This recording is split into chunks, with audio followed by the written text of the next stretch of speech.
ये महानगर मुंबई है। इंसानों के इस रेले में कौन कहां किस नियत से जा रहा है अनुमान ही लगाया जा सकता है। पर हाँ, इस शहर में इंसान और उसकी नियत और प्लानिंग दो ही सूरतों में सामने आती है। या तो जब कोई सफलता की बुलंदी छू जाता है, या जब कोई अपराध की कालिख से अखबार को रंग देता है, टेलीविजन पे ब्रेकिंग न्यूज का बवंडर छोड़ देता है। पर तब तक इस महानगर मुंबई में कौन कहां क्यों जा रहा है, केवल अनुमान ही लगाया जा सकता है। जिंदगी में प्लानिंग करना बहुत जरूरी होता है, और अगर हम सही प्लानिंग करने में कामयाब हो जाते हैं तो मनचाही जिंदगी जी सकते हैं। जरूरी यह है कि हम अपनी प्लानिंग को कामयाब करने के लिए किस हद तक जाते हैं।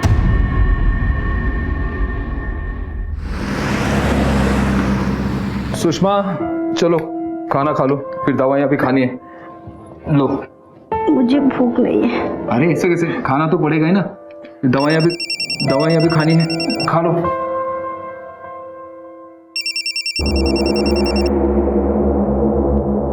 आदमी लोग का इंतजाम हो गया? देख, मैंने धूर देख लिया है। सब खातिर लायक है ना? कहाँ मिलने का पता है? हाँ तो पहुंचो, पोल पे पहुंचो, मैं निकल रहा हूं। खा लो। क्या आप कहाँ जा रहे हो? मैं आता हूँ जल्दी। दवाइयाँ भी खा लेना 10 मिनट के बाद। हाँ,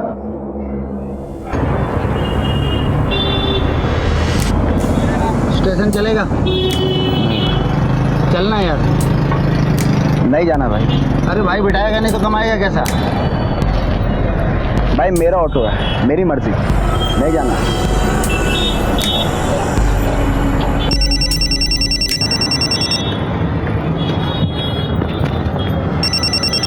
हाँ भाई बोलो,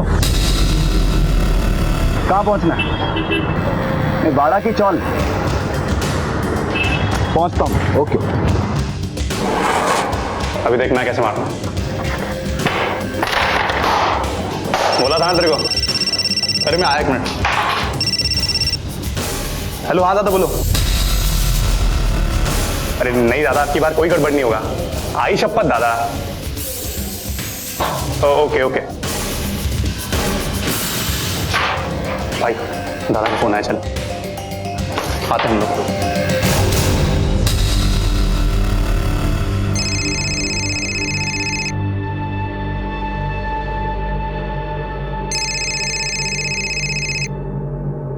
हेलो, ठीक है, मिलते हैं सर।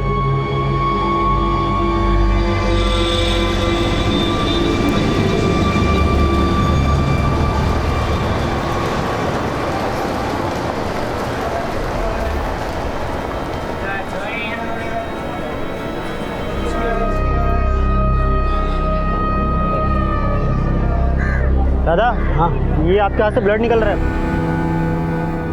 साहब, मैं 12:32 की विरार लोकल से उतरा। थोड़ी बहुत भीड़ थी। मैं 5 नंबर के प्लेटफॉर्म पर उतर कर मैं बाहर निकला। बाहर रोड पर गया तो कुछ लोगों ने कहा देखो खून बह रहा है। सब तब जाके मेरा ध्यान गया। किसी को देखा आपने? नहीं साहब, किसी को नहीं देखा। कब हुआ, किसने किया, कुछ पता ही नहीं चला। कोई सामान चोरी हुआ है? पर्स, मोबाइल, घड़ी, चेन? नहीं साहब, सब कुछ है, मोबाइल सब कुछ है। किसी के साथ दुश्मनी है तुम्हारी? नहीं साहब। ठीक है, जादव सर, इनकी कंप्लेंट ले लिया। ओके सर, जाइए आप। धन्यवाद सर। कमाल है, दिन दहाड़े किसी ने चाकू मार दिया और पता भी नहीं चला। कुछ चोरी भी तो नहीं हुआ है। शायद इस हमले की वजह कुछ और ही है। एनीवेज, गोरेगांव स्टेशन के बाहर जो रास्ता है, वहां अगर कोई सीसीटीवी मिलता है तो उसका फुटेज चेक करो। सर, वो तो कहां चला जाऊं? सड़क पे जाऊं, भीख मांगू? ये सब मेरा किसको दोगी? तुझे तो ना मैं एक ठेला नहीं दूंगी, समझा ना? जितने उड़ाने थे बिजनेस के चक्कर में बहुत उड़ा लिए। मेरा बेटा हुआ तो क्या हुआ? अरे इसी हद से तो मांग रहा हूं, बेटा हूं। पापा की पेंशन सेविंग्स कहां चिता पे लेके जाओगी? अरे हाँ, छाती पे लेकर जाऊंगी, लेकिन ना तुझे एक ठेला नहीं देने वाली हूँ।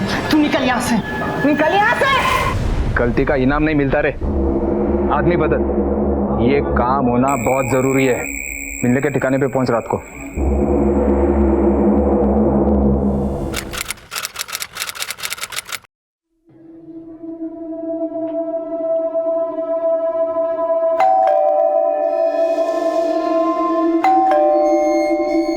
लगता है अम्मा जी सो रही हैं।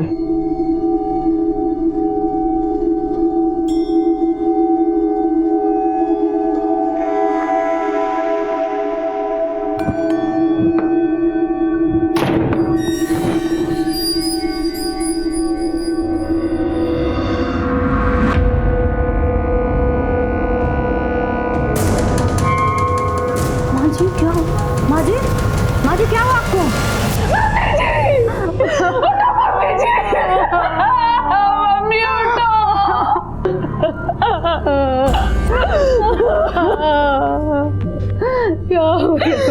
क्या हुआ ये सब? आ गया तू। मम्मी चुप हो गई। पड़ गई तेरे कलेजे को टन। बहुत झगड़ा करता था ना तू मम्मी से। ले अब कर ले झगड़ा। मम्मी जी। पहले पैसे यार, आरती का सामान ले ले। हरिओम ईश्वर भाई जल्दी जाना। जी जा।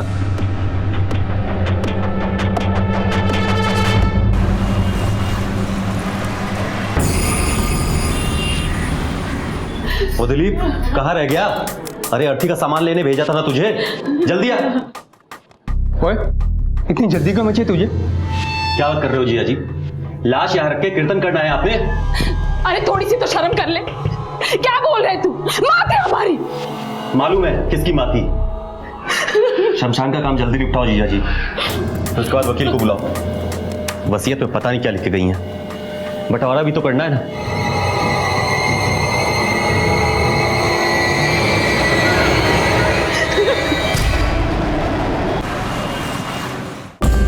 आपकी मदर ज्योति राणा, उन्होंने अपना ये घर जो है बैंक में जो भी नकदी है वो अपनी बेटी उषा के नाम किया है। ऐसे कैसे हो सकता है?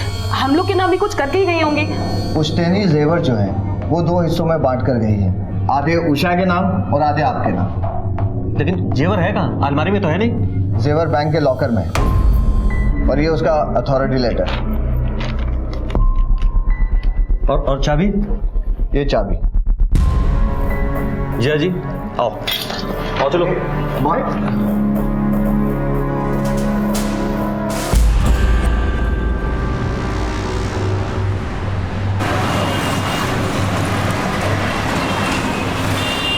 कुलबीर, मेरा एक जरूरी फोन आ गया ऑफिस से। तू अंदर जा, मैं अटेंड करके आता हूँ। अच्छा ठीक है, हाँ जल्दी आइए। हाँ मैं आ रहा हूँ। मैं कह रहा गाड़ी इधर ही लगा लीजिए।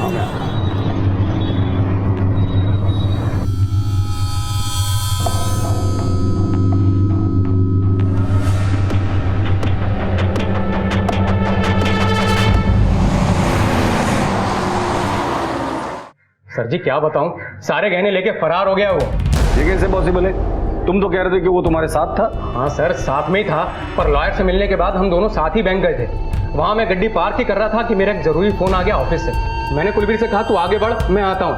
मैं बोल रहा हूँ सर जी कि वो आदमी एक नंबर का कमीना है। उसने कहीं गहने छुपा दिए और खुद कहीं निकल गया। और ये सब कुछ उसने 10 मिनट में किया। सर जी वो आदमी कुछ भी कर सकता है, और मुझे तो लगता है कि माता जी को भी।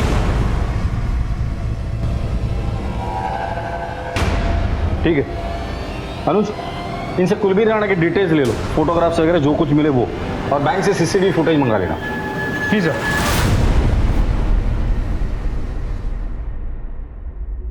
मां से पैसों के लिए दुश्मनों की तरह लड़ने वाला कुलबीर जेवर हाथ लगते ही फरार हो गया।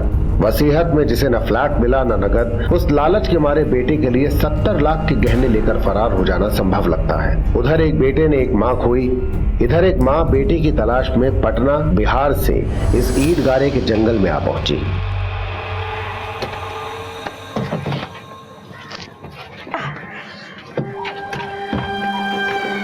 नहीं तो बहुत ही बदबू मार रहा है। ये कहाँ रह रहे हैं भैया?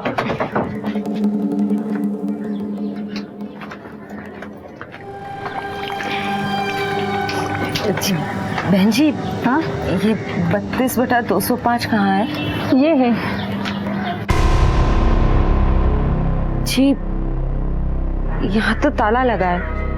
हमारा बेटा पवन रहता है यहाँ। हाँ, यहाँ तो हफ्ते भर से ताला लगा है। पता नहीं आपका बेटा पवन कहाँ गया, कुछ बताकर नहीं गया। माँ, अरे माँ ये सब छोड़ो, ये हम कर लेंगे। हमने अपना नंबर इसमें सेव कर दिया है। आप जब मन करे हमसे बात कर लेना। ठीक है बेटा। दही चीनी। हाँ ला। अरे इस सब से कुछ नहीं होने वाला है। चुपचाप खाना पड़ेगा। चलो सगन होता है, मुंह खोलो। मुंबई में नौकरी मिलते ही तुमको और अन्नी दोनों को उधर ही बुला लेंगे। हम क्या कह रहे हैं विधवा, 2-4 महीना और रुक जाते, यहाँ पटना में ही नौकरी ढूंढ लेते। 2 साल से MBA करके बैठे हैं और रुके तो सुसाइड कमिट कर लेंगे। पगला गए हो का? और वैसे भी माँ, मुंबई बहुत बड़ा शहर है, यूं समझ लो कि बुलावा आ गया। ठीक है बिटवा, खूब मेहनत करो और खूब कामयाबी पाओ।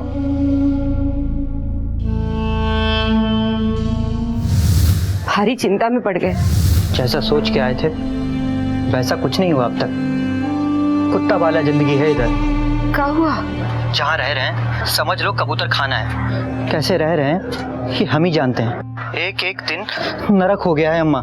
हम तो कहते हैं कि सब छोड़ छाड़ के वापस आ जाओ घर, जब भी तो यहाँ आए हैं। बहन जी मेरी मानो ना तो पुलिस में जल्दी रिपोर्ट करवा दो।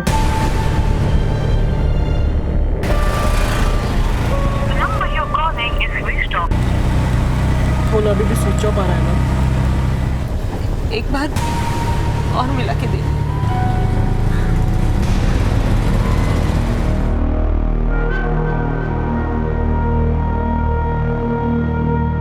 ये हमरे पवन की फोटो। तो आखिरी फोन 2 हफ्ते पहले आया था। जी सर। हाँ काम मिला है। अरे वाह बेटवा, ये तो बहुत ही बढ़िया बात है। रहने दो। क्या हुआ? मन तो करता है कि सब कुछ छोड़ छाड़ कर पटना लौट आए। अरे पर बात क्या है बेटवा? अम्मा फोन रखो, किसी का फोन आ रहा है, हम आपसे बाद में बात करते हैं। अरे पर बेटवा सुनो तो। कोई SMS या मैसेज? नहीं, पहले तो 1 हफ्ता फोन उठाया ही नहीं, पिछले 1 हफ्ते से फोन बंद आ रहा है। हाँ बस एक रोज मैसेज आया था उसका। क्या मैसेज? दे बेटा। मम्मी करता हूँ थोड़ी देर में। यू का मैसेज ना है। उसका नहीं है मतलब? मतलब वो मम्मी नहीं माँ बोलता था हमें, और जब मैसेज कर सकता है तो फोन काहे नहीं उठाया, और बाद में फोन किया भी तो नहीं उसने। प्रशांत सर, इस पवन के कॉल रिकॉर्ड निकलो। हमका तो पहले से शक था कि भैया कौन प्रॉब्लम में है। पवन जहाँ काम करता है वहाँ का फोन नंबर, एड्रेस, ये डिटेल्स तो होंगे आपके पास? कभी बताया नहीं, बस इतना ही बताया रहा कि काम मिल गया है।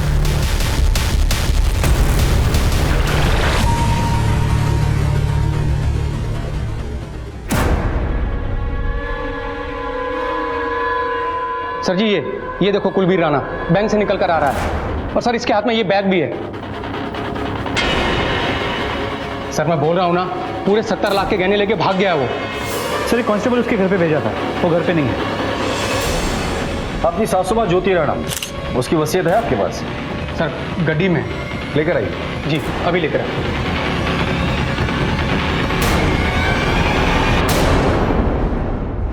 इसके हिसाब से तो ज्वेलरी में आधा हिस्सा कुलबीर का है, बाकी सारी प्रॉपर्टी अपनी बेटी मतलब आपके बीवी के नाम की है। जी हाँ सर, इसी की तो खुंदक निकाली है उसने। पूरे 70 लाख के गहने लेके फरार हो गया वो। आपकी सासू माँ बीमार रहती थी? हाँ सर, BP और डायबिटीज की मरीज थी, और मरने से 1 दिन पहले झगड़ा हुआ था उनका कुलबीर से पैसों को लेकर। पर आपने बताया था कि कुलबीर अंतिम संस्कार करने की बहुत जल्दी में था। हाँ सर जी। अरे अर्थी का सामान लेने भेजा था ना तुझे, जल्दी आ। वो और उसका दोस्त दिलीप, दोनों को बहुत जल्दी थी। ठीक है आप जाइए, अगर कुछ पता चलता है तो हम आपको इन्फॉर्म कर देंगे। ठीक है सर। अनुज, कुलबीर का अपनी माँ के साथ पैसों को लेकर झगड़ा हो जाता है, फिर माँ मर जाती है, जल्दी जल्दी में उसका अंतिम संस्कार होता है, और अब ये कुलबीर ज्वेलरी लेकर घर से गायब है। सर कहीं इस कुलबीर ने ही अपनी माँ को? हो सकता है, लेकिन सबसे पहले हमें यह पता करना है कि कुलबीर को पैसों की ऐसी क्या जरूरत थी, क्या उस पर कर्जे थे या उसके शौक ऐसे थे। दूसरी बात, इसके पास ज्वेलरी है तो बेचेगा जरूर। आसपास के एरिया में जितने भी ज्वेलर्स हैं सबको इन्फॉर्म कर दो, खासकर जो चोरी के गहने खरीदते हैं उन्हें। सर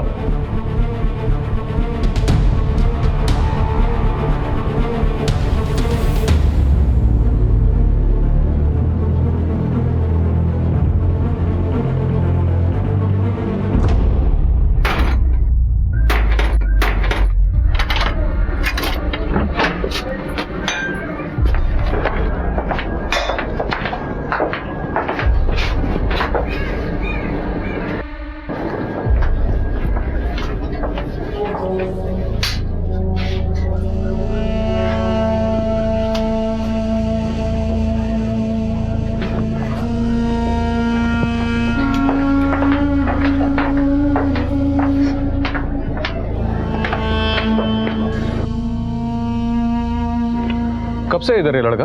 8 महीना हो गया, शायद बाहर गांव से आया था। अच्छा लड़का था, किसी से लेन देन कुछ नहीं, नौकरी नहीं था, फिर नौकरी लगा, पर हर रोज टाइम से जाना आना। कोई दोस्त यार?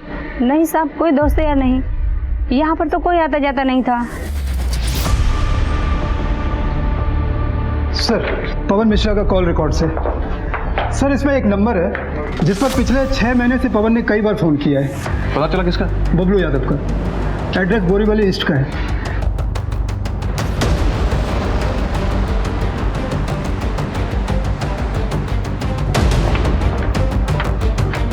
सुनो, ये बबलू कहाँ रहता है? ये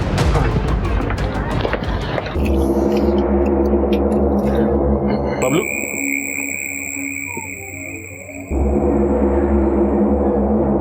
हाँ साहब। पवन का है? पवन भाई। पवन भाई को मैं ऑटो में लगा था 6 महीना पहले। अच्छा आदमी है, पर तभी टेंशन में था वो। कैसे टेंशन? काम नहीं था ना उसके पास। वो पटना बिहार से मुंबई इसीलिए तो आया था काम मांगने को, करने को। फिर अपना एक जानने वाला है, मैं उसके पास लेके गया उसको काम के लिए। ये प्लास्टिक के डिब्बे बनते हैं यहाँ पर, 12 टाइप के डिब्बे हैं। डोर टू डोर जाके सेल्स करना है। बेसिकली मार्केटिंग का काम है। कर सकोगे? हाँ, मैंने MBA किया है। ये BA, MA, MBA इधर कुछ मतलब का नहीं है। यहाँ ये डिब्बा बेचना पड़ता है। 1 दिन की ट्रेनिंग होगी और सीधे काम शुरू। लगन से काम करोगे तो 20-25 हजार रुपए महीने का कमा लोगे। कर सकोगे? वरना आदमी लोगों की कमी नहीं है यहाँ पर। करेगा ना? सोच क्या रहा है? अरे हाँ जगन भाई, करेगा। हाँ हाँ जगन भाई। पवन भाई को मैं फिर मिला 1-2 बार और तभी काम अच्छा चल रहा था उसका। फोन पे बातचीत होता था मेरा उससे लगातार, पर यही पिछले 15 दिन से नहीं आया वो काम पर। तुम्हें कैसे मालूम? मेरे को जगन भाई का फोन आया ना, उन्होंने बोला मेरे को कि वो तुम्हारा लड़का नहीं आ रहा, उसको बोलो आने को। फिर आगे? फिर मैंने फोन ट्राई किया पवन भाई को, बट उधर से स्विच ऑफ बोल रहा था वो।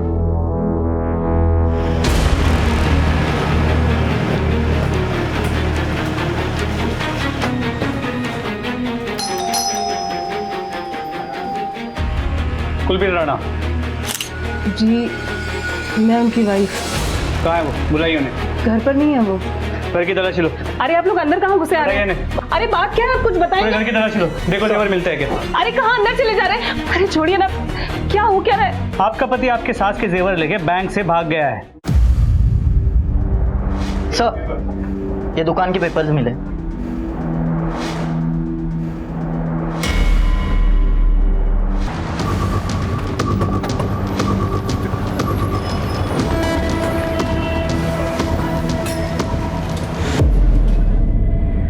सर, कुलबीर भैया बहुत परेशान थे सर। ये दुकान का सारा पैसा बैलेंस है ना। कितना? तकरीबन 20 लाख सर। आखिरी बार कब बात हुई थी उससे? सर, वो उनकी मम्मी के अंतिम संस्कार के लिए गए थे ना, तभी। फिर उन्होंने कहा मुझे जाना है, वकील से मिलना है, और वो उनके जीजाजी वो भी साथ गए थे। लास्ट वही बात हुई थी। फिर मैंने उनका फ़ोन ट्राई किया कई बार, लेकिन सर फ़ोन बंद आया। हमने सुना है कि उनकी माँ के अंतिम संस्कार के दिन तुम बहुत जल्दी में थे। नहीं सर, ऐसी कोई बात नहीं है। जैसा जैसा उन्होंने कहा मैंने वैसा ही किया। कोई घाई नहीं थी सर। लेकिन पैसों की घाई थी। सर, वो क्या है ना कि दुकान का मालिक हफ्ते में 3 बार आके गया और वार्निंग दिया, फ्राइडे तक पैसा चुकता नहीं किया तो खाली करवा देगा। ठीक है, कुलबीर अगर तुम्हें कांटेक्ट करता तो सबसे पहले तुम हमें कांटेक्ट करोगे, समझे? जी सर।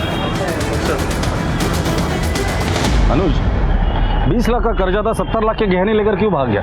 35 लाख तो उसके हिस्से से ऐसे ही मिलने वाले थे उसे। सर, माँ का घर जायदाद बाकी सब तो बहन के नाम हो गया था। सोचा होगा कि जो जेवर मिले वो क्यों लौटा दे। लेकिन गहने लेकर फरार होने से कुलबीर का काम नहीं होने वाला है। क्या बात कुछ और है जो हमसे छूट रही है।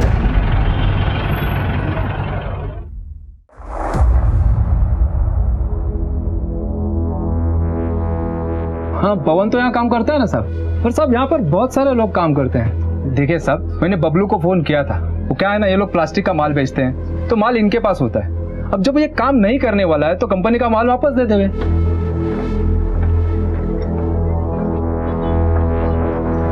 सुनो। जी साहब। तुम इसी फैक्ट्री में काम करते हो? जी साहब, यही काम करता हूँ। पवन को जानते हो? जी साहब जानता हूँ। किधर है वो?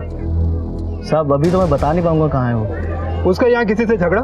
ऐसा तो मुझे कुछ मालूम नहीं साहब। वो क्या है, वो डेली बेसिस पे काम करता है और मैं भी डेली बेसिस पे ही काम करता हूँ। वैसे मैं प्राइवेट फैक्ट्री में परमानेंट जॉब करता हूँ साहब। वो क्या है, मेरी पत्नी बीमार है, इसके लिए मैं ओवर टाइम के लिए आ जाता हूँ। ठीक है, तुम जा सकते हो। सर मनोज, यहाँ के लोगों के हाव भाव से तो पता चलता है कि पवन से उनका कोई लेना देना नहीं, लेकिन कॉल रिकॉर्ड बता रहा है कि पवन इन लोगों के टच में है।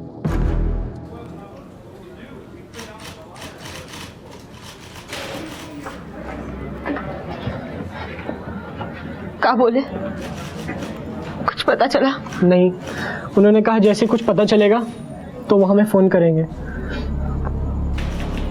माँ, तुमने सुबह से कुछ नहीं खाया, कुछ खा लो। खा लो?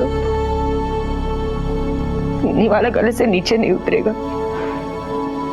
पता नहीं मेरा बच्चा किस हाल में है।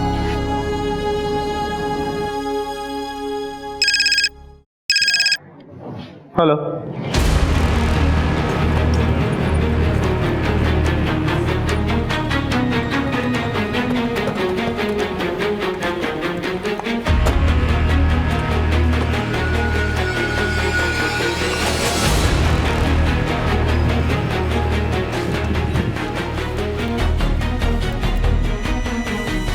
कब से पड़ा ये यहाँ?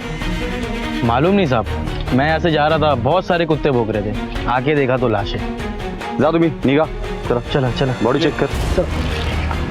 तो चेहरा तो बुरी तरह कुचल दिया है। कातिल नहीं चाहता था कि इसकी शिनाख्त हो जाए।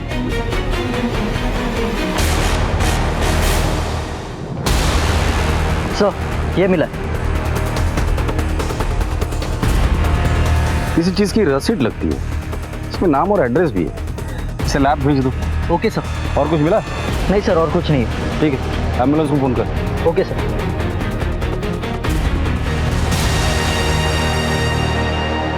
तुम लोगों ने बहुत अच्छा काम किया है। ये लो, अपने धंधे में ईमानदारी बहुत ज़रूरी है और ईमानदारी का फल भी तो मिलेगा। जितना ज़्यादा काम, जितनी ज़्यादा ईमानदारी, उतना ज़्यादा पैसा। शुक्रिया जग्गू दादा।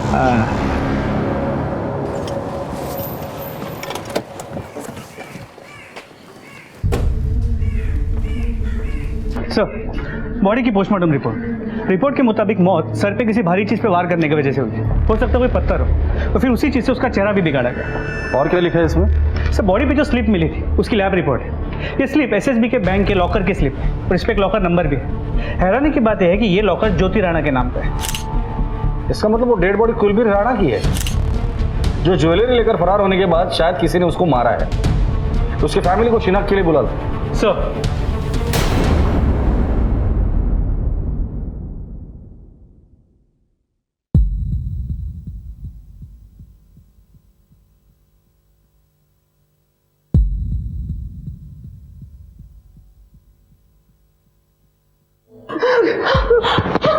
सुमन,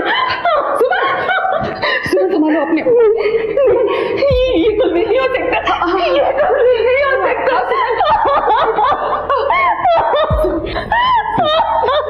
सुमन उठो, सुमन चलो चलो यहाँ से। क्या आप आइडेंटिफाई कर सकते हैं?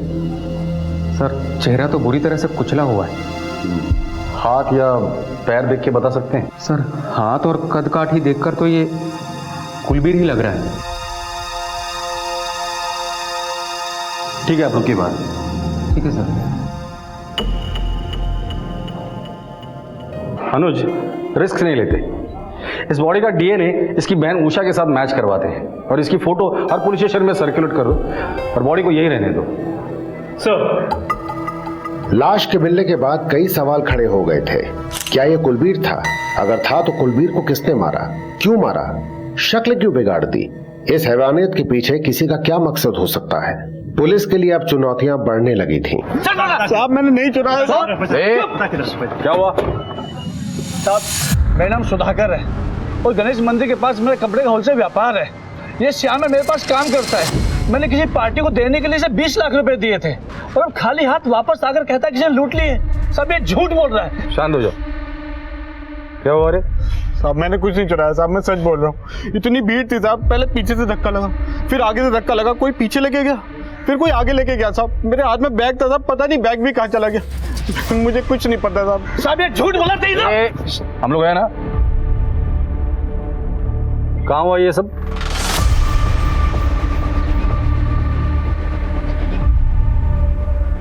सर ये उस मार्केट एरिया का सीसीटीवी फुटेज।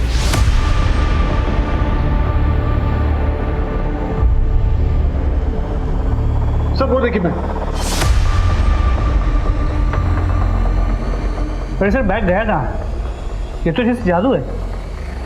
रिसिप्ट ले करो।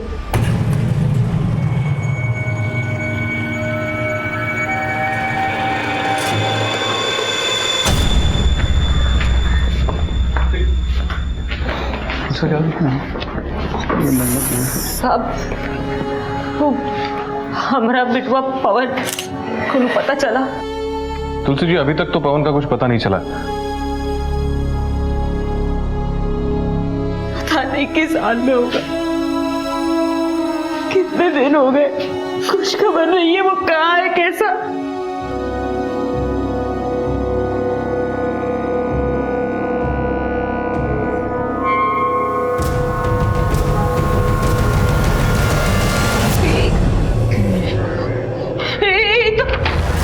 ये तो अपना पवन है, अनी तो अपना पवन है, साहब ये अपना पवन है। क्या हो गया? आप इतना यकीन से कैसे कह सकती है कि ये पवन की फोटोग्राफ है? माँ ना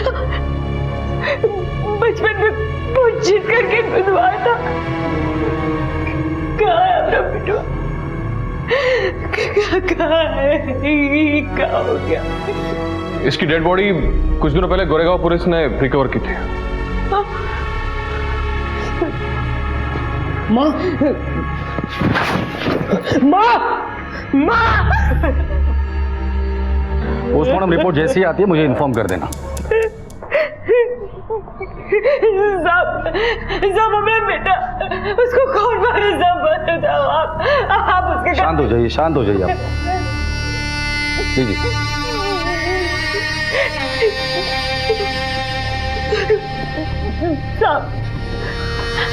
साहब हमें पवन को कौन मारा होगा? वो तो बड़ा ही शरीफ है, यहाँ काम करने आया था, थोड़े पैसे जमा हो जाए तो हमको यहाँ बुला लेने वाला था। साहब मैं क्या हाथ जोड़ती हूँ, आप ढूंढो उसको किससे मारा। देखिए पवन के जेब में हमें एक लॉकर की रिसीट मिली है और उस लॉकर में 70 लाख के गहने थे और वो गहने गायब है। हमें लगता है कि आपका बेटा इस शहर में बड़ा बनने के चक्कर में कुछ गलत काम कर रहा था। नहीं साहब, हमारा पवन ऐसा काम नहीं करेगा, वो बड़ा ईमानदार है, चोरी चकारी नहीं कर सकता। साहब जरूर उसको किसी ने फंसाया होगा, वो ऐसा नहीं कर सकता। ये पवन मुंबई में नौकरी करने आया था, नौकरी तो उसे मिल गई पर शायद वो खुश नहीं था और इसलिए उसने चोरी की। हो सकता है। अनुज दो पॉसिबिलिटीज बनती है। ये कुलबीर सच बोल रहा है कि वाकई पवन और उसके साथियों ने ज्वेलरी उससे लूटी है, फिर पवन का अपने साथियों के साथ झगड़ा हो गया और उन्होंने पवन को मार डाला। सेकंड, शायद कुलबीर ने ही पवन को मारा है और ज्वेलरी लेकर भाग गया है, लेकिन गया कहाँ? बैंक के सामने तो चोरी हुई नहीं। जो कुछ भी हुआ है वो सिर्फ एक ही आदमी हमें बता सकता है और वो है कुलबीर। और इस कुलबीर का कुछ पता नहीं चलता, उसका फोन गाड़ी में मिलता है और कॉल रिकॉर्ड में कुछ सस्पिशियस नहीं मिलता। अगर ये कुलबीर ने किया ना तो बड़ी प्लानिंग के साथ किया है। इस कुलबीर की फोटो हर जगह पे सर्कुलेट कर दो, ये मुंबई छोड़कर भागना नहीं चाहिए। मुझे कैसे भी करके ये कुलबीर चाहिए। जी सर। हेलो सर, पवन मिश्रा केस की सारी डिटेल्स इस फाइल में। हम लोग कुलबीर राणा की मिसिंग कंप्लेंट को इन्वेस्टिगेट कर रहे हैं और ये कुलबीर राणा के मां के बैंक लॉकर की रिसीट पवन मिश्रा के जेब में मिलना हमारे लिए बहुत बड़ा ब्रेक थ्रू है। अब हम लोग इसी के आधार पर आगे की इन्वेस्टिगेशन करेंगे। Right sir, in case if you need any help we are at your service. Thank you very much. Sure. Tulsi Mishra को उसका बेटा मिल के भी नहीं मिला। पवन मिश्रा की गुमशुदगी की फाइल फिलहाल क्लोज तो हो गई, पर उसकी बेरहमी से की गई हत्या, जेब में लाखों रुपए के लापता गहनों की रिसीट और इन गहनों से जुड़े व्यक्ति कुलबीर राणा की गुमशुदगी ने पवन मिश्रा की गोरेगांव और बोरीवली थानों में कई एक नई फाइलें खोल दी। इधर गोरेगांव पुलिस एक विचित्र आपराधिक चुनौती से जूझ रही थी। ये सब हुआ कहाँ था? सर मैं एटीएम से पैसा लेकर ही आ रही थी इसी फुटओवर ब्रिज से। अचानक पता नहीं कैसे मेरा पर्स कौन लेके छीन के भाग गया, कुछ पता ही नहीं चला सर।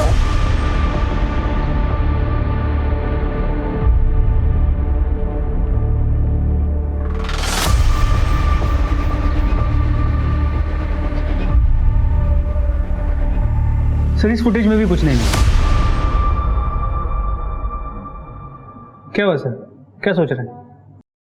अनुज तुम्हें याद एक क्रिमिनल था, नजीर मामू साहब। नजीर मामू का एनकाउंटर तो आप लोग ने कर दिया था, आपुट ने तो खबर दिया था उसका, इसीलिए तो तुझे बुलाया।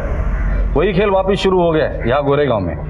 वो जादू गैंग वाला खेल। बराबर। अब तक 3-4 वारदातें हो चुकी है। किसी का पैसा गायब है, किसी की ज्वेलरी गायब है। अभी ये अपना मामू जो है ना, नजीर मामू, ये ऊपर से आके थोड़ी काम बजा सकता है। इसका ना जरूर कोई ना कोई फंटेरी काम बजा रहा रहेगा। वही तो जानना है। नजीर के तो पूरे गैंग को हमने अंदर किया था, फिर उसका कौन सा शागिर्द बाहर रह गया था। ये लोग नजीर के स्टाइल में काम कर रहे हैं। 5-6 लोगों का गैंग है, कहाँ से आते हैं कहाँ जाते हैं किसी को नहीं पता चल रहा है। बोल कौन है ये? मावा, मस्तान मावा साहब है तो साहब वो नजीर मामू का फंटर, लेकिन पुलिस के हाथ लगाने साहब वो बहुत बच के निकल गया साहब। ये मस्तान मावा मिलेगा कहाँ?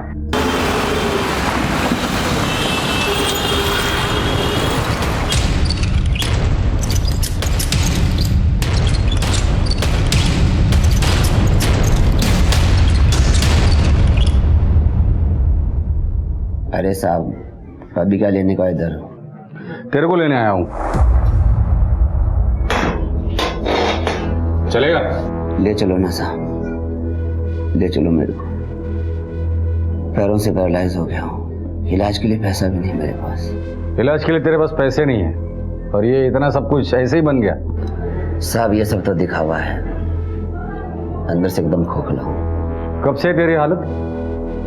3 साल हो गए साहब, दवाई ज्यादा, खाना कम खाता, बेकार हो गया हूँ साहब। ठीक है, इसकी फिजिकल हालत देखकर लगता नहीं कि ये इन्वॉल्व होगा, लेकिन क्राइम करने का तरीका वैसा ही है। जी सर, इसकी मोडस ऑपरेंडी बिल्कुल सेम है, लेकिन ये लोग है कौन? हम लोगों ने सारे सीसीटीवी फुटेज चेक किए। अनुज एक काम करते हैं, एक बार ये सारे सीसीटीवी फुटेज एक साथ चला कर देखते हैं, कोई ना कोई चीज तो कॉमन जरूर निकलेगी।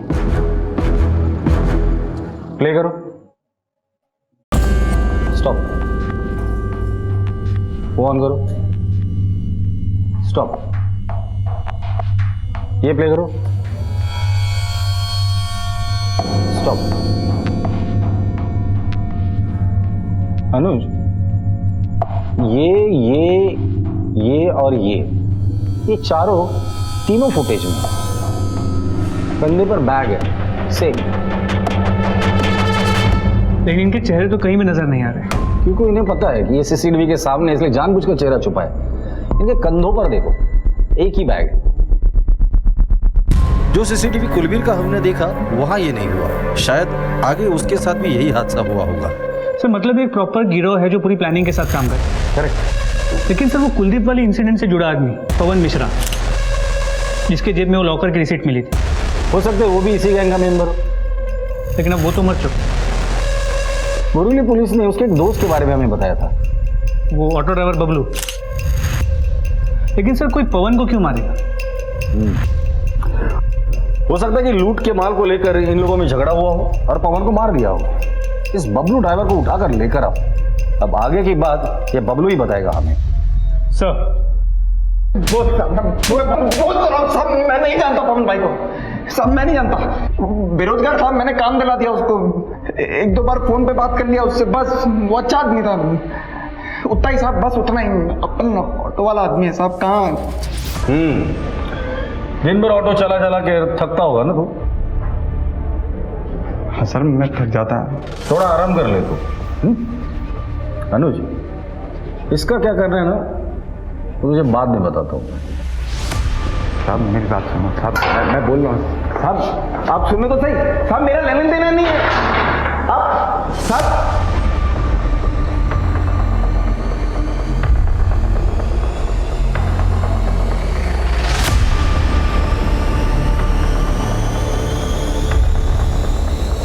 इसको क्यों रोक के रखा है? साहब ने कहा है रात को एनकाउंटर करके ठिकाने लगाएंगे इसको। यहाँ पर रहेगा तो मुफ्त की रोटी तोड़ेगा सरकार की। साहब साहब साहब साहब, मैं बोलने के लिए राजी हूँ साहब, मैं सब बोल रहा हूँ, मेरे को याद आ गया। आप साहब को बोल दो जाकर। अरे साहब मेरे से गलती हो गई साहब, बोल दो ना साहब। चल बोल।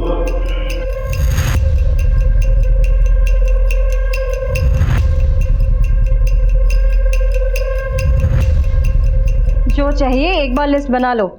शादी के रोज मत कहना ये रह गया वो रह गया, ये चाहिए वो चाहिए। समझ आ रहा है? हाँ मम्मी, बस हो गया। तुम्हें कुछ भी एक्सपेंसिव चाहिए मुझे बताना, मम्मी को नहीं। Okay, top secret. यस, चलो चलता हूँ मैं। बाय। सुनिए, हाँ चाय चाय मैं आके पी लूंगा। अच्छा सुनिए, हाँ नरेश भाई ज्वेलर्स के जाना है शाम को 6 बजे। 6 बजे आ जाऊंगा मैं। याद रहेगा? अरे माय डियर वाइफ, पक्का आ जाऊंगा टाइम पे। बाय। पक्का 6 बजे, लेट मत होइएगा। बाय।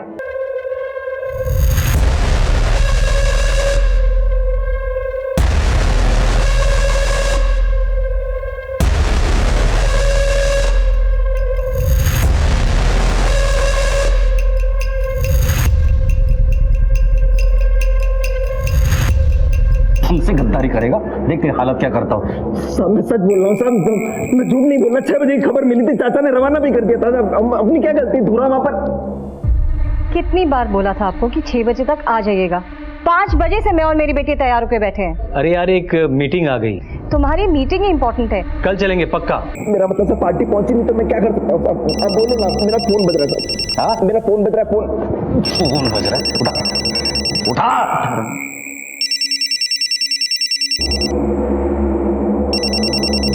अंकल फोन कर रहा है। हाँ जी अंकल। सुन, कल शाम को धूर लेट हो गया था, अब तू जल्दी निकल और पोल पे पहुंच।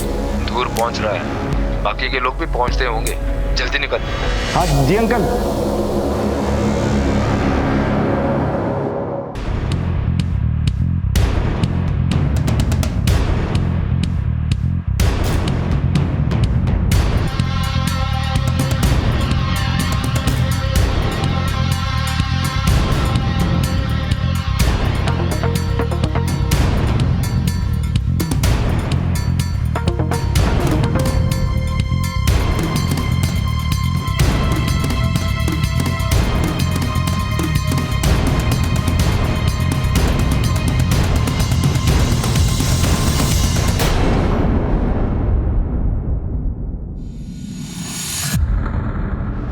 कर देता हूँ।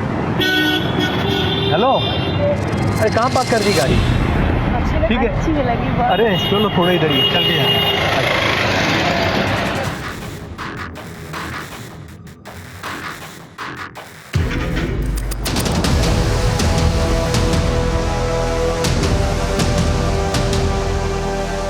अरे क्या हुआ?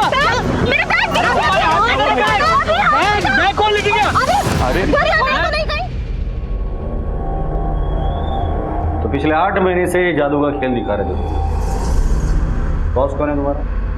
सर वो तो चेंबूर वाले ऑफिस में नहीं। वहां ताला लगा हुआ है। सर वो निकल लिया था। फोन आया था साहब उसका, बोल रहा था कि मार्केट में मिलेगा। सर ये सभी चोरियां कबूल है इन लोगों ने।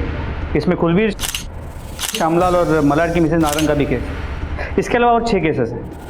3 सेंटा क्रूज, 1 विलेपार्ले, 1 घाटकोपर। और वो गणेश मंदिर वाला व्यापारी जिसके वर्कर के हाथ से वो 20 लाख रुपए से भरा बैग भी छीना गया था।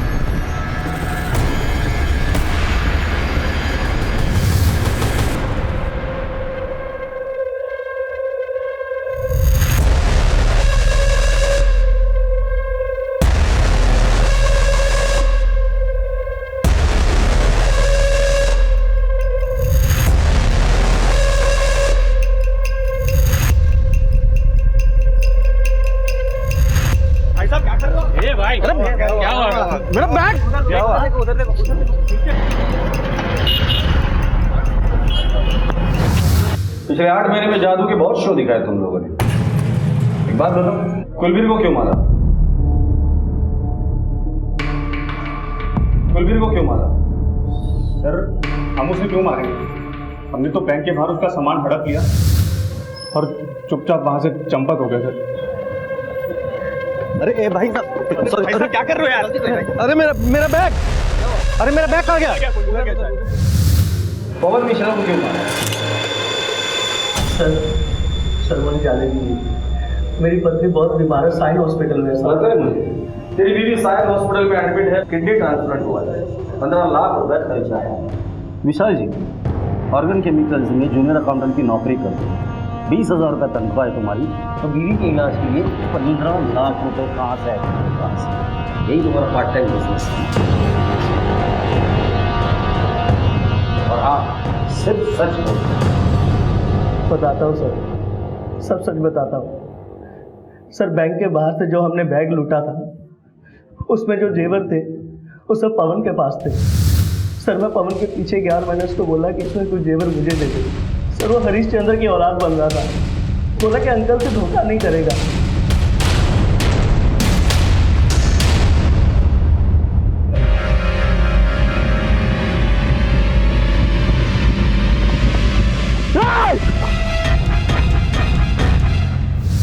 जिससे तुम्हें ये जादू का खेल सिखाया था, गुरु को नहीं।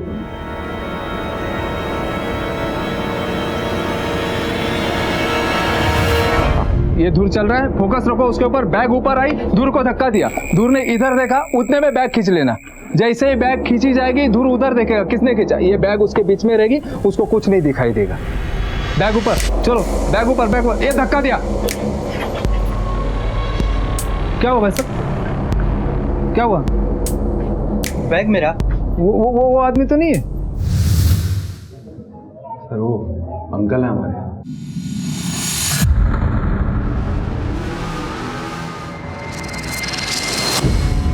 मैं चलता हूँ, पुलिस मेरे पीछे पड़ी है।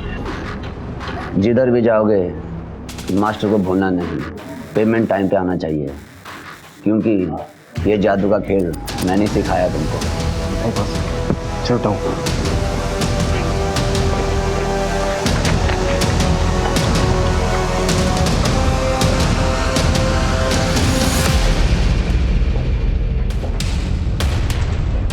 तेरा ये जादू हमने भी सीख लिया है, गुरु दक्षिणा नहीं लेगा हमसे तू। ले चलो इसे।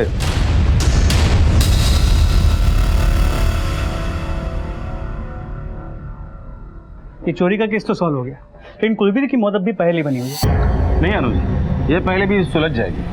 ओके। अब तक कुलबीर के बारे में हमें सिर्फ एक आदमी इंफॉर्मेशन दे रहा है। कुलबीर का फोन हमें गाड़ी में मिलता है, और ये पवन मिश्रा जिसकी लाश की शिनाख्त होना नामुमकिन था, उसे ये आदमी कुलबीर साबित करने पर तुला हुआ है। बता कुलबीर कहाँ है? तूने ही उसे कहीं छुपा कर रखा होगा, बता। सर जी, आप क्या कह रहे हैं? सच बता, कुलबीर को क्यों मारा तूने? सर आप क्या कह रहे हैं, मुझे कुछ समझ में नहीं आ रहा है।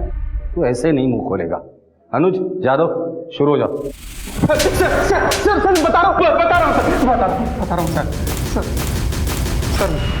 मैं वो जब बैंक के बाहर खड़ा था तो कुलबीर ने आकर मुझे चोरी की बात बताई। अरे मैं लुट गया, किसी ने बैग छीन लिया मेरे हाथ से। सर मुझे कुलबीर की नीयत में खोट नजर आ गया था। मैं उसे अपने घर ले गया, वहाँ उस पर दबाव बनाया, पर वो चोरी की बात पर डटा रहा। दीदी समझाओ ना जीजा जी को। अरे मेरे पास नहीं है कोई बैग।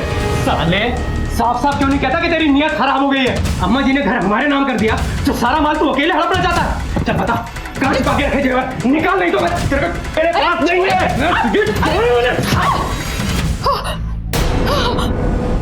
उसकी लाश कहाँ है? मैं और मेरी बीवी ने मिलकर घर के आंगन में पीछे उसे दफन कर दिया। बेवकूफ इंसान, ज्वेलरी वाकई में चोरी हुई थी। कुलबीर पैसों के पीछे भाग रहा था, वो उसकी मजबूरी थी, लेकिन तुम लोगों ने लालच में आके एक मासूम आदमी को मारा है। इसकी बीवी को भी उठाकर लेकर आना। लालच वो बीमारी है जो लालची को तबाह तो करती ही है, पर कभी कभी अपनी चपेट में कुछ मासूमों को भी ले डूबती है। बदलते वक्त के साथ साथ अपराध भी बढ़ रहे हैं, उनका तरीका भी बदलता जा रहा है, इसलिए हमेशा सतर्क रहें, सुरक्षित रहें। देखते हैं हमारे आज के एपिसोड की दूसरी कहानी।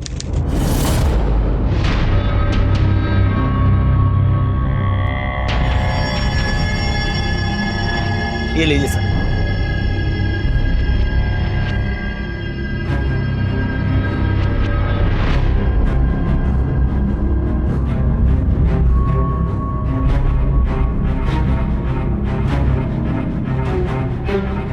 सर आपके वे 7,480। सर इस बार दिवाली की ये हमारी दुकान की सबसे बड़ी खरीदारी है, और इस बार इतने पटाखे पूरे मोहल्ले को बहरा करने का प्लान है क्या? है?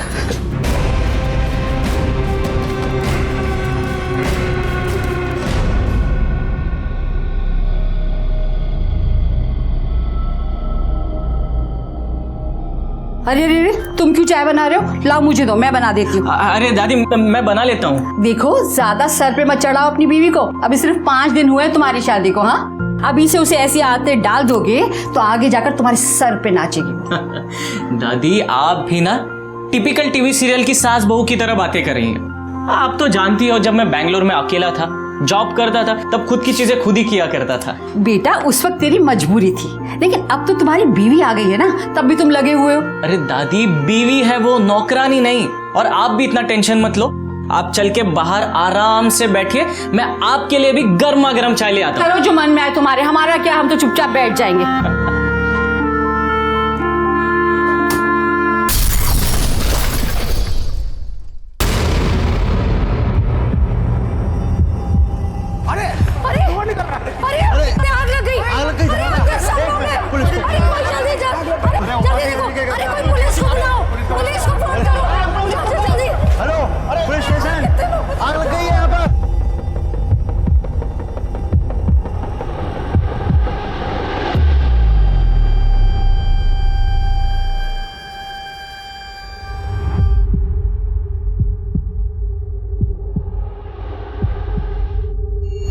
The government has decided कि इस बार 12th स्टैंडर्ड के लिए पूरा सिलेबस आएगा, so you have to prepare the children for that.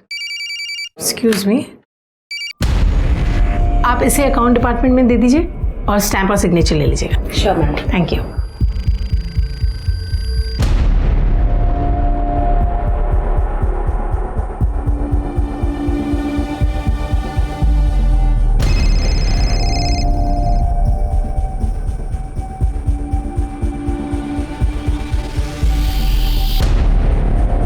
जल्दी आओ जल्दी।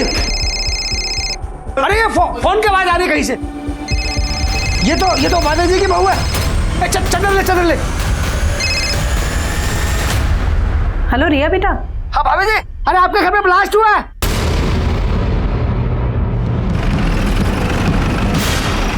आइए साहब। चलिए इंस्पेक्टर साहब। क्या हुआ? वो तो पता नहीं साहब, बड़ी जोर का धमाका हुआ था, किचन का विंडो से उड़ गया। हम लोग यहाँ आए तो देखा किचन में से धुआं निकल रहा है, तो लगा शायद सिलेंडर फट गया है। और अंदर जाके देखा तो सिलेंडर तो ठीक ठाक है। कौन कौन घायल हुआ? उपाध्याय जी की माँ और उनके बेटा और बहुत बुरी तरह घायल हुए हैं। कहाँ है वो लोग? उपाध्याय जी से बात हुई है, वो लोग सीधा हॉस्पिटल पहुँच गए। इसमें धमाका हुआ?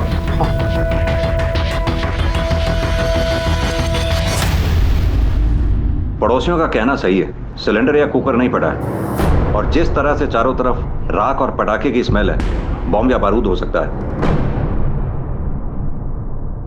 प्रसाद सर, फॉरेंसिक वालों को बुलाओ। जी सर।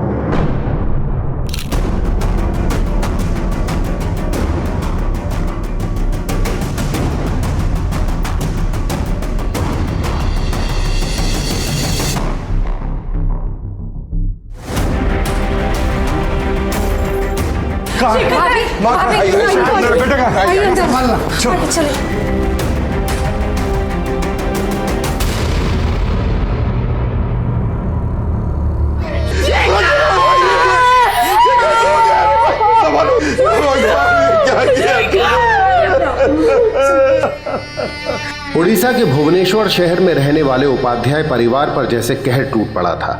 उनकी बूढ़ी माँ और उनका बेटा शेखर अब इस दुनिया में नहीं रहे थे। सिर्फ 5 दिन पहले ही शेखर की शादी हुई थी। परिवार में अब तक जश्न का माहौल था कि किसने इनकी खुशियों को इस तरह आग के हवाले कर दिया था। कभी सपने में भी नहीं सोचा था कि मेरे परिवार के साथ ऐसा भी कोई हादसा हो सकता है। माँ जैसी सास और मेरा बेटा तो कभी किसी से ऊंची आवाज में बात तक नहीं करता था, सबसे प्यार से रहता था। ये दोनों हमेशा के लिए हमें छोड़कर चले गए। हंसते खेलते इंसान सफेद चादरों में लिपट गए। और मेरी बहू रिया, उसके तो हाथों की मेहंदी तक नहीं उतरी। शादी के 5 दिन बाद वो विधवा हो गई, उसका सुहाग उजड़ गया। सर, मिस्टर उपाध्याय के फैमिली बैकग्राउंड चेक करने के लिए हमने घर के आसपास जाके पूछताछ की। पता चला कि मिस्टर उपाध्याय एक प्रोफेसर है और अमोदिनी बहुत ही बड़ी और रेप्यूटेड कॉलेज की प्रिंसिपल है। बेटा इंजीनियर था, घर में बुजुर्ग दादी भी थी और बहू तो अभी भी 5 दिन पहले शादी होकर घर आई है। ये उपाध्याय फैमिली काफी शरीफ और पढ़ी लिखी लगती है। सर, फॉरेंसिक एक्सपर्ट ने बताया कि धमाके में गन पाउडर यूज हुआ है, वो बारूद जो दिवाली में पटाखे और आतिशबाजी के लिए इस्तेमाल होता है। जिस तरह का धमाका हुआ उसे देखकर तो यही लगता है कि काफी मात्रा में पटाखे खरीदे गए होंगे।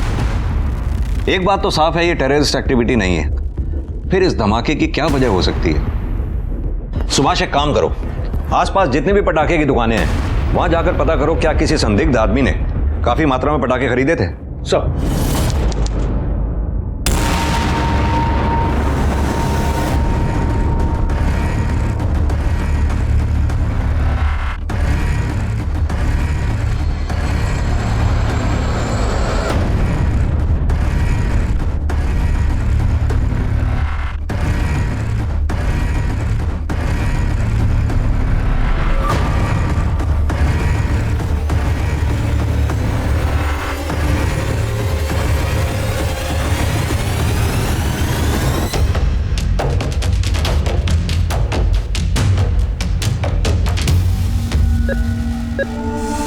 इंस्पेक्टर, रिया को रिकवर होने में थोड़ा टाइम लगेगा।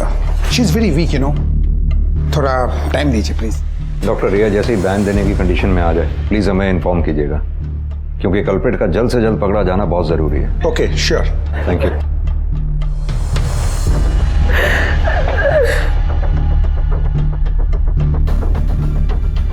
आपके बेटे की या आपकी किसी से कोई दुश्मनी या लड़ाई झगड़ा?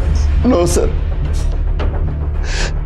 बोला हमारे किसी से क्या दुश्मनी हो सकती है सर। मेरा बेटा शेखर किसी के सामने ऊंची आवाज में बात तक नहीं करता था। वो झगड़ा क्या करेगा सर? और आपकी बहू रिया? वो तो अभी 5 दिन पहले शादी करके आई थी, उसकी भला किसी से क्या दुश्मनी हो सकती है? सर, जितना हम जानते हैं उस हिसाब से तो उस बेचारी का किसी के साथ कोई लेना देना तक नहीं है सर। जिस दिन ये हादसा हुआ था उस दिन एग्जैक्टली क्या हुआ था? वही जो रोज होता है। मैं और देवाशीष कॉलेज के लिए निकल रहे थे और देवाशीष जल्दी करो, मुझे काउंसलिंग मीटिंग के लिए देर हो रही है। अरे आ रहा हूँ यार, आ रहा हूँ। क्यों खामखा शोर मचा रही हो? ये टाई ढूंढ रहा था मैं अपनी। बताया प्रिंसिपल के साथ मीटिंग है हमारी। अरे जा रहे हो तुम लोग? लंच तो लेकर जाओ, वरना बाहर का सड़ा हुआ खाना खाओगे और बीमार पड़ जाओगे। Thank you. अरे शेखर, रिया, तुम तो कल आने वाले थे ना, आज अचानक? आपको सरप्राइज देने के लिए जल्दी आ गए।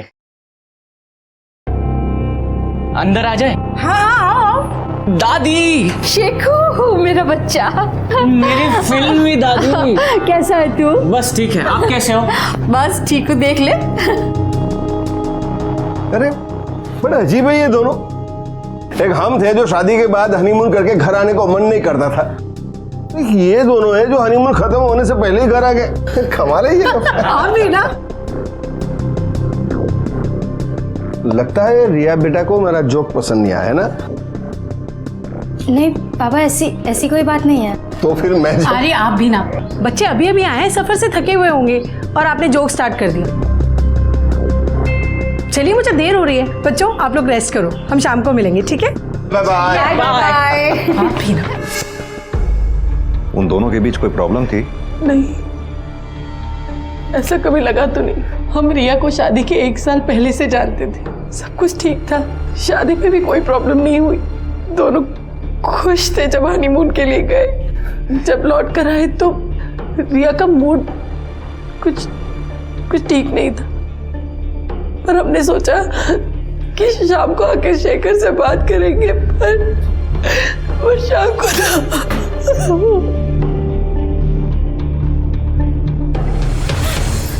मेरी बेटी रिया, बहन जी, ये सब क्या हो गया बहन जी? नहीं पता कैसे हुआ, क्यों? शेखर और रिया कैसे हैं? और माँ जी? शेखर और माँ जी अब इस दुनिया में नहीं रहे।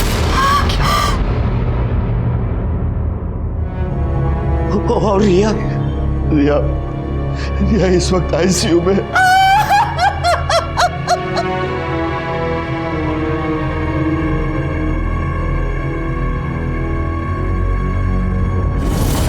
रिया गुस्से में क्यों थी? क्या हो सकता है? कहीं ये चोट खाए आशिक वाला मामला तो नहीं है जो उसे हनीमून पर परेशान कर रहा हो और अब उस बात का बदला लेना चाहता हो सकता है सर। सर सुभाष बोल रहा हूँ। सर फॉरेंसिक रिपोर्ट के मुताबिक बॉम्ब एक कार्डबोर्ड बॉक्स में प्लेस किया गया था और उस बॉक्स के टुकड़े पर एक कुरियर कंपनी का लेबल लगा है सर। सर जिसने भी ये कुरियर भेजा है इस टुकड़े पर उसका नाम नहीं लिखा है। कुरियर कंपनी कौन सी है और कहाँ से आया था? सर भिलाई से आया है, जिफी कुरियर। पता करो इस कंपनी का लोकल ऑफिस कहाँ है और अपनी एक टीम भिलाई भेजो, शायद वहीं से कातिल का पता चले। सब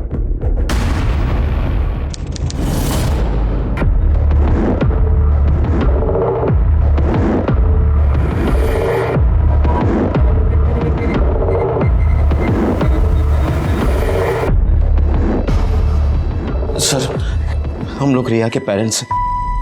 कुछ पता चला ब्लास्ट की वजह क्या थी, क्या हुआ, कैसे हुआ? फिलहाल तो नहीं, लेकिन हम अपनी तरफ से पूरी कोशिश कर रहे हैं। डॉक्टर, रिया से बात करनी थी हमें, क्या उसे होश आ गया? हाँ, रिया को होश आ गया, आप मिल सकते हैं, आइए। सर प्लीज आप लोग यहीं रुकिए, हमें उससे बात करनी थी।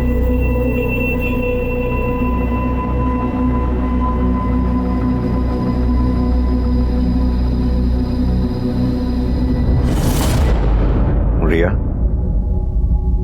रिया हम जानते हैं इस वक्त तुम्हारे लिए बात करना बहुत मुश्किल है, लेकिन बात करना बहुत जरूरी है। क्या तुम बता सकती हो उस दिन क्या हुआ था? हम वापस आए, मम्मी पापा कॉलेज गए, शेखर किचन में चाय बनाते हैं और मैं बेडरूम में अनपैक करने।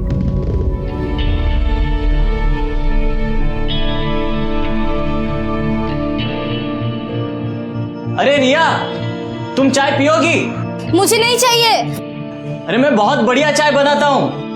मैंने कहा ना मुझे नहीं चाहिए।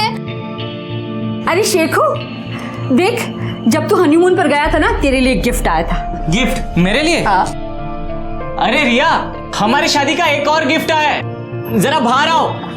किसने भेजा है? अरे भाई आजकल तो अच्छा है, शादी में ना जा पाओ गिफ्ट भेज दो। हमारे जमाने में ये सब नहीं चलता था। दादी, आपके जमाने में गिफ्ट कहाँ हुआ करते थे, बस लिफाफे होते थे। ज्यादा बातें मत बना, खोल खोल देख इसमें क्या है, देख। अरे खोल ना ये।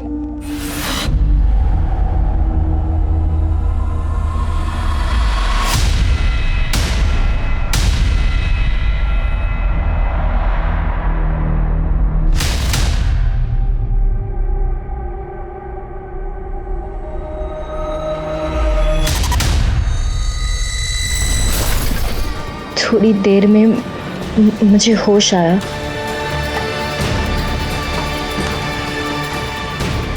और मैं किसी तरह बेडरूम में गई।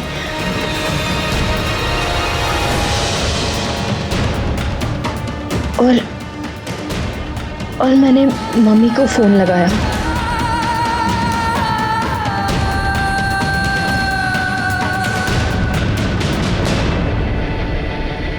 रिया, तुम शेखर से किस बात पे नाराज थी? नाराज? नहीं। लेकिन शेखर के माँ बाप का कहना है कि जब तुम दोनों घर वापस लौटे तुम्हारा मूड खराब था, शायद तुम दोनों में किसी बात को लेकर झगड़ा हुआ था।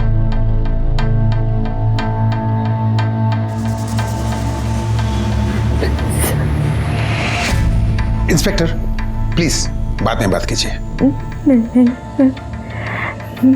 मैं ठीक हूँ। हनीमून से जल्दी नहीं आना चाहती थी। मैं जानती थी कि घर आने पे कोई प्राइवेसी नहीं मिलेगी।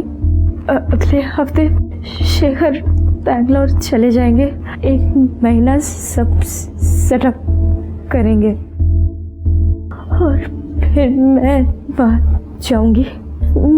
मैंने उनको बहुत समझाने की कोशिश की पर घर वालों की याद आने लग गई। उन्होंने डिसाइड किया कि 1 दिन पहले सरप्राइज देने आएंगे। मैं वापस नहीं आना चाहती थी। आते वक्त हमारा बहुत झगड़ा हुआ और मैं उनसे बात नहीं कर रही थी। क्या शेखर ने तुम्हें कभी बताया उसे किसी ने कोई धमकी दी हो या किसी से उसका कोई लड़ाई झगड़ा हुआ हो, कोई दुश्मनी? नहीं, सब एक साल पहले सगाई के 1 हफ्ते बाद जब मैं शेखर से फोन पे बात कर रही थी तब। रिया, पता है तुमको मेरा मन क्या कर रहा है? मेरा मन कर रहा है कि मैं आंखें बंद कर लूं और जब आंखें खोलूं तो मेरी आंखों के सामने तुम ही हो। बैडली मिसिंग यू यार। तो फिर आ जाओ ना। अगर अभी निकलोगे बैंगलोर से तो कल सुबह तक पहुंच भी जाओगे और फिर हम दोनों एक रोमांटिक डिनर पे चलेंगे। सच्ची? एक सेकेंड ना रिया, 1 सेकेंड। रिया, सेकेंड लाइन पे ना एक कॉल आ रही है, प्लीज होल्ड ऑन कर। हाँ, हेलो,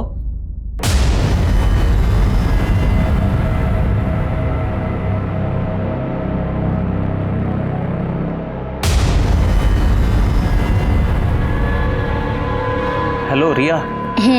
तो आ रहे हो? डिनर की सारी तैयारी करके रखूंगी।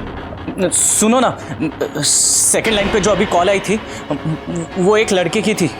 वो मुझे बोल रहा था कि अगर मैं तुमसे शादी करूंगा तो वो मुझे मार डालेगा। क्या तुम बता सकती हो कौन था वो लड़का? इंस्पेक्टर, पेशेंट की तबीयत बिगड़ रही है, इन्हें रेस्ट की जरूरत है। आप प्लीज बाहर आइए।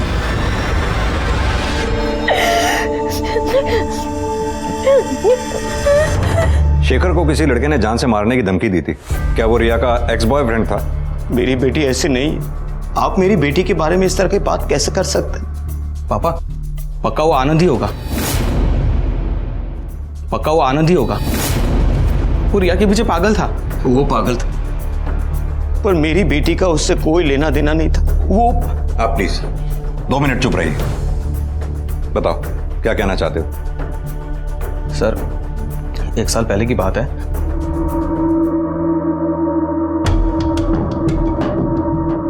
हाय रिया।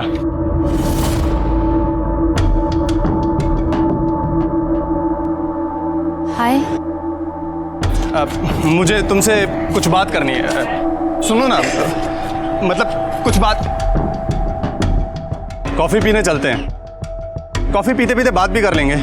देखो आनंद, मैं तुम्हें 1 बार नहीं 1000 बार बता चुकी हूँ, मुझे तुम में इंटरेस्ट नहीं है। प्लीज मेरा पीछा करना बंद करो और हटो मेरे रास्ते से। रिया,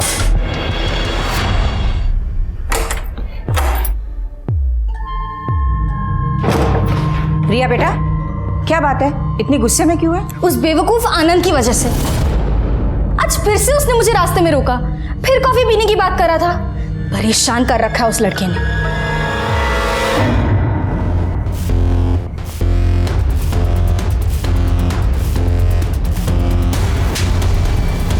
रोड पे लड़की कॉफी पिलाने का बहुत शौक है ना तेरे को?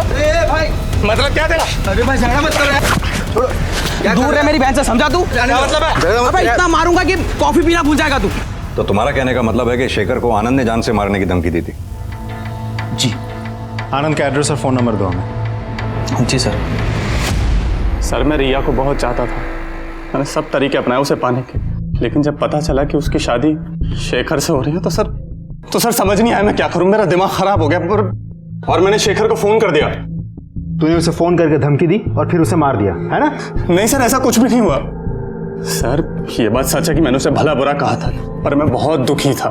फिर घर वालों ने समझाया कि लड़की के चक्कर में अपनी जिंदगी खराब मत करो।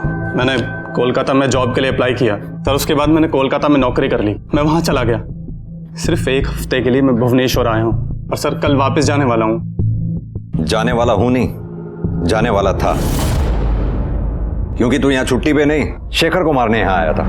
तू पकड़ा गया और अब तू हमारा मेहमान बन के रहे। सर मैं सच बोल रहा हूँ, मैंने कुछ नहीं किया। झूठ बोल रहा है तू। भरोसा करिए, कोई गलतफहमी हो रही है आपको, मैंने सच में किसी को नहीं मारा। इसको बैठा के रखो सर। इसके कॉल रिकॉर्ड्स और फोन की लोकेशन निकालो। सर सर सर सर गलतफहमी हुई है आपको सर, मैंने किसी को नहीं मारा। सर आप जिस कुरियर की बात कर रहे हैं वो कुरियर किसी आर के शर्मा ने भेजा था। श्योर आर के शर्मा ने भेजा था? ठीक से चेक किया? यस सर, आर के शर्मा ने 15 फरवरी को हमारे भिलाई ब्रांच से कुरियर भेजा था और हमें यहाँ पर भुवनेश्वर में 17 फरवरी को कुरियर मिला था। जब आपको कुरियर 17 फरवरी को ही मिला था तो आपने डिलीवरी 20 फरवरी को क्यों किया? एक्चुअली सर हमने 17 फरवरी को कुरियर डिलीवरी के लिए भेजा था, लेकिन वो घर बंद था इसलिए कुरियर वापस आ गया। और सर रिकॉर्ड के हिसाब से देवाशीष उपाध्याय ने वो पार्सल लिया था। ये देखिए सर। अगर आपको इस बारे में कोई भी एडिशनल इन्फॉर्मेशन मिलती है तो आप मुझे तुरंत कांटेक्ट कीजिए। मेरा नंबर लिखिए। कब तक रिया से हम इस बात को छुपाएंगे? जब भी उसे मिलने अंदर जाती हूँ बस एक ही सवाल, शेखर कैसा है, दादी कैसी है? अब तो उसे मिलने से मुझे डर लगने लगा है। छुपाना पड़ेगा बहन जी। ये बात सुनकर रिया की हालत और खराब हो जाएगी। बेटे को खो चुकी हूँ, बहू को नहीं खोना चाहती। एक बार वो खतरे से बाहर आ जाए फिर उसे बता देंगे।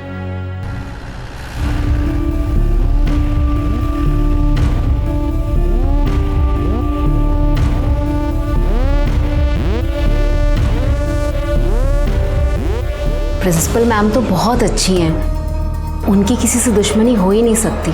सब लोग उन्हें पसंद करते हैं, उनको नुकसान पहुंचाने का तो कोई सपने में भी नहीं सोच सकता। वो है ही इतनी अच्छी।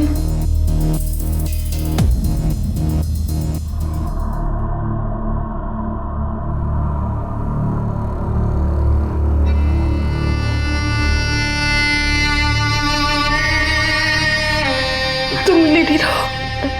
मम्मी, शेखर कैसे? चुप तो नहीं है सना? प्लीज सच बताइए, मेरा जी घबरा रहा। बेटा वो पहले से काफी अच्छा है, यही साथ वाले आईसीयू में। अब दादी वो भी ठीक है। मम्मी मुझे शेखर से मिल, प्लीज मुझे शेखर से मिलने ले जाइए। बेटा ऐसे कैसे? पहले आप खुद ठीक हो जाओ फिर ले जाएंगे।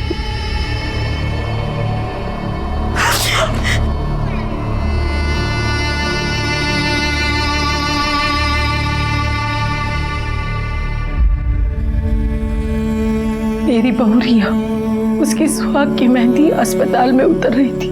जब उसे पता चलेगा कि उसका सुहाग नहीं रहा तो आज के बाद न वो उसे छू पाएगी, न देख पाएगी, न सुन पाएगी, तो उसका क्या हाल होगा। मैं वो माँ हूँ जिसने अपने जवान बेटे के चित्रे देखे। वो मंजर हमेशा मेरी आंखों के सामने घूमता रहता है, कलेजा मुंह को आता है, दिल फट पड़ता है। पर ऐसी कोई बात, ऐसी कोई वजह नहीं मिलती कि मैं अपने दिल को तसल्ली दे सकूं। मेरे दिल को तब शांति मिलेगी जब उस इंसान को फांसी पे लटकाया जाएगा जिसने मेरे बच्चे की ये हालत की, मेरा परिवार उजाड़ दिया।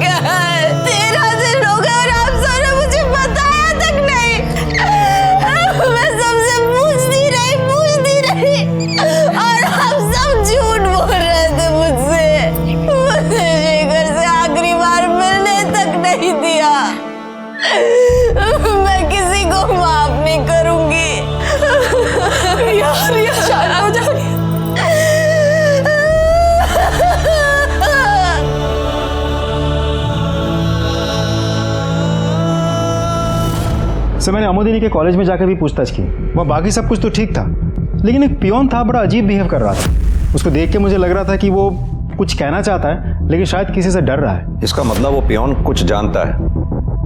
एक काम करता हूँ, कल मैं इस पियोन से एक बार मिल लेता हूँ। सर न्यूज़ देखिए। लगाओ। ये उस नवविवाहिता का दर्द, उसकी चीखें हैं, जिसको आज तक पता ही नहीं था कि उसका पति मर चुका है। बॉम्ब ब्लास्ट में उसके चिथड़े उड़ गए थे। इसकी चीखें सुनकर भगवान को भी रोना आ सकता है, तो क्या पुलिस को इसकी हालत दिखाई नहीं देती? इसका दर्द से भरा और इंसाफ की गुहार लगाता चेहरा दिखता है, तो पुलिस की भूमिका पर इसके परिवार का क्या कहना है? आइए बात करते हैं। सर आपको क्या लगता है, पुलिस और प्रशासन कुछ नहीं कर रहा है? अब हम क्या बताएं? जब भी सवाल करते बस एक ही जवाब मिलता है, जांच पड़ताल चालू है, जांच पड़ताल चालू है। वो शायद अपराधी को ढूंढना ही नहीं चाहते, बस वो तो बस अपनी जांच से संतुष्ट। कल को पता चला कि ये टेररिस्ट अटैक था, तो हमको पता चला कि ये पुलिस अपराधी के साथ मिली हुई है, तो हमें न्याय कौन दिलाएगा? कहां जाएंगे हम? किसका द्वार खटखटाएंगे?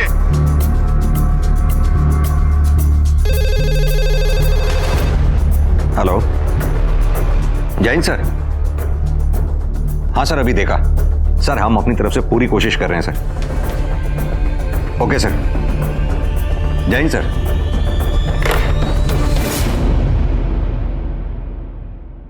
सर रिया के बैकग्राउंड चेक करके पता चला कि रिया के माँ बाप ने उसे गोद लिया था। वो उनकी सगी बेटी नहीं है। वरुण के बाद बिजू को बेटी चाहिए थी। जब उसके छोटे भाई के घर तीसरी बेटी पैदा हुई तो बिजू ने उसे गोद ले लिया था। वही रिया है। पता करो इस वरुण को रिया से क्या प्रॉब्लम हो सकती है। तब तक मैं कॉलेज में पियोन से मिलके आता हूं।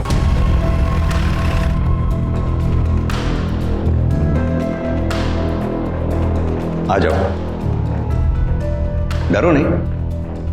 कुछ बताना चाहते थे हमें तुम?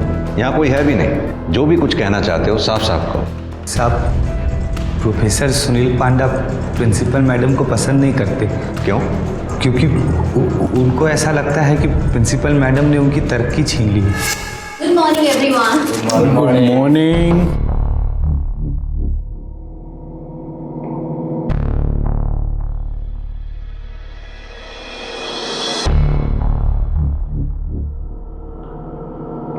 Dholu, I did not got my tea. गलती हो गई सर, अभी देता हूं।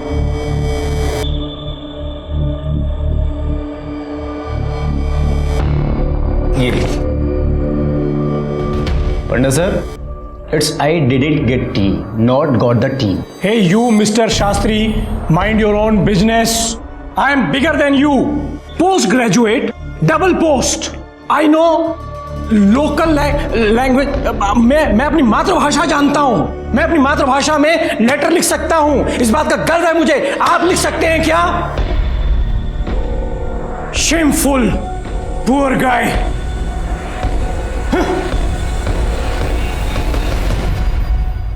देखिए प्लीज़ आप लोग सुनील जी को इस तरह से परेशान मत किया कीजिए। वैसे भी वो इस बात से ज़्यादा परेशान है कि उनकी जगह मैं प्रिंसिपल बन गई हूँ। So please. आप कॉलेज के ट्रस्टी हैं। मुझे लगा था कि आप मुझे सपोर्ट करेंगे, लेकिन नहीं। आपके होते हुए मेरी प्रिंसिपल की सीट उस अमोदिनी को मिल गई। नहीं, एक सेकंड। आपका मतलब क्या है? आपका मतलब क्या है कि वो मुझसे बेटर है, मुझसे सीनियर है? आप कहना क्या चाहते हैं? I am better talented, my English okay, I show you.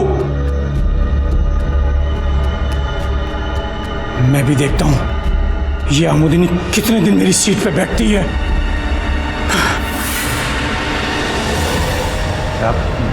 मैं ये सब कुछ आपको पहले ही बताना चाहता था, पर हिम्मत नहीं जुटा पाया। लेकिन जो हिम्मत अब तुमने दिखाई है उसके लिए शुक्रिया। तुम जा सकते हो। सर पियून ने जो बयान दिया है उसके मुताबिक हम लोग सुनील पांडा को उठा सकते हैं ना?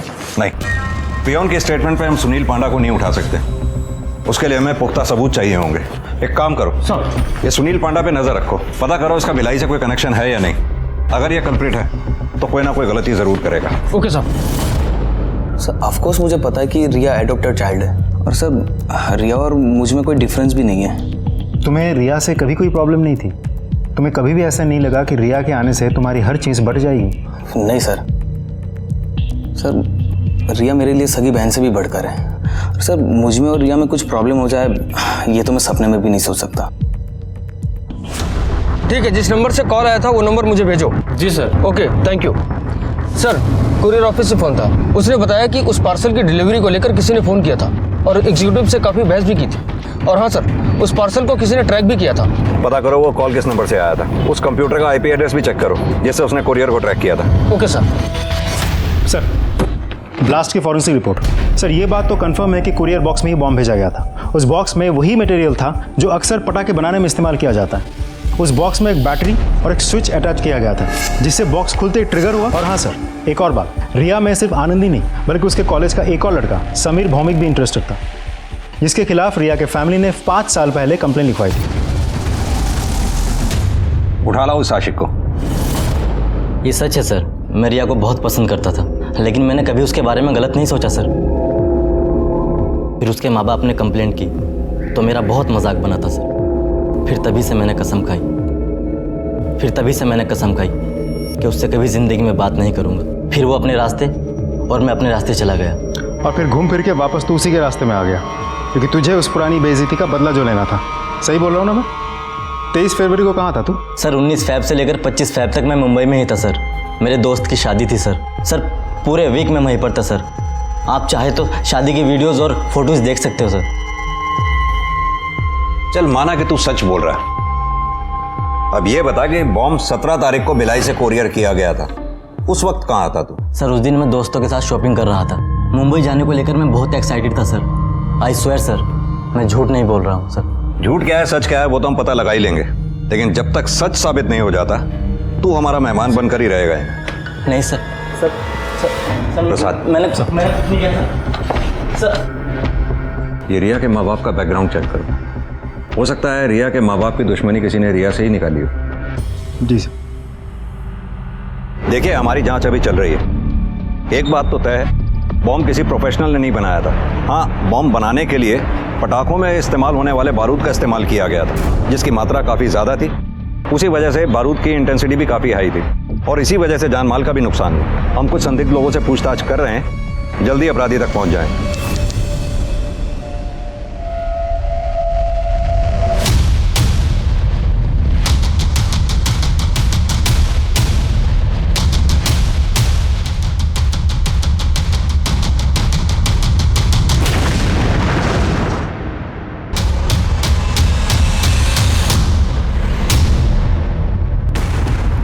यस सर, ये हमारे सेंटर का ही रिसीट है। उसका नाम आर के शर्मा था और कोई डिटेल नहीं हमारे पास। सर, हमारे यहाँ तो दिन में 50 लोग आते हैं, हम सबकी पहचान नहीं रख सकते। आपके यहाँ सीसीटीवी नहीं है? और स्कैनर? स्कैनर? अगर आपके पास स्कैनर होता तो आप देख पाते कि आप किसी के घर पर बम डिलीवर कर रहे हैं। आपको पता, आपकी लापरवाही की वजह से 2 लोगों की जान गई है। अब आपकी कंपनी के खिलाफ भी कंप्लेन होगा।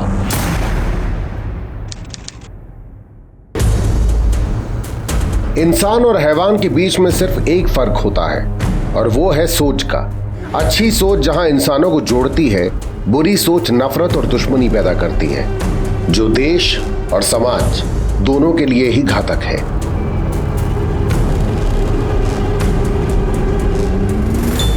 सर, हमने उपाध्याय फैमिली के दोस्त और रिश्तेदारों से जाकर भी पूछताछ की, लेकिन हमें ऐसा कुछ भी नहीं मिला जिससे यह साबित हो सके कि इस बॉम्ब ब्लास्ट में उन लोगों में से किसी का हाथ हो सकता है। दोनों के कॉलेजेस में पता किया? जी सर, देवाशीष उपाध्याय के कॉलेज में जाके पूछताछ करके भी हमें खास कुछ पता नहीं चला। सिर्फ इतना पता चला कि वो बहुत ही शांत स्वभाव के इंसान है और अपने काम से काम रखने वाला इंसान है। और अमोदिनी के कॉलेज में इंक्वायरी अभी चल रही है। सर, समीर सच बोल रहा है।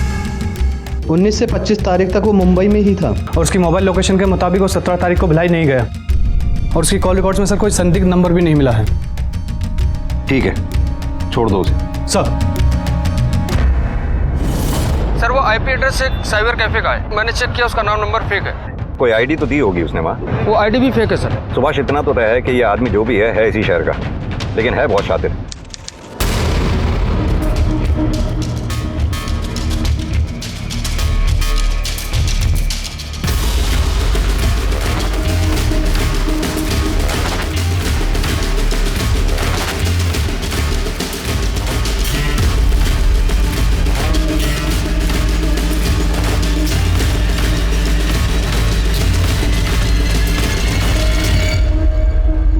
भाई एक काम करो ना।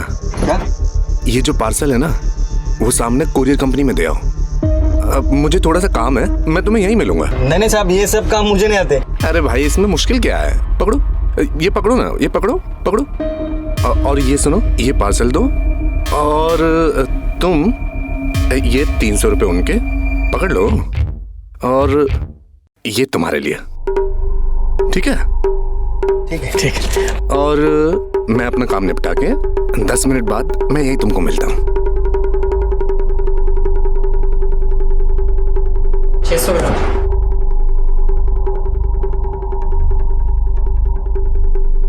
ले बेटा, उड़ीसा के बैग में डाल दे। 250 रुपये।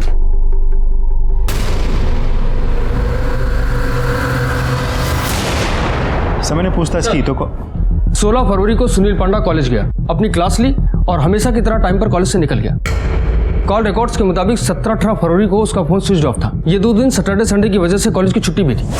उसके बाद सीधा मंडे को उसका फोन ऑन हुआ। सर मैंने वरुण से और उसके घर के आस पड़ोस में जाके पूछताछ की, लेकिन हमें ऐसा कुछ भी नहीं मिला जिससे ये साबित हो सके कि वरुण के साथ रिया की कभी भी कोई भी प्रॉब्लम थी। सर ये एनवल पुलिस स्टेशन के बाहर मिला था, आपका नाम लिखा हुआ था, मैंने उठा लिया।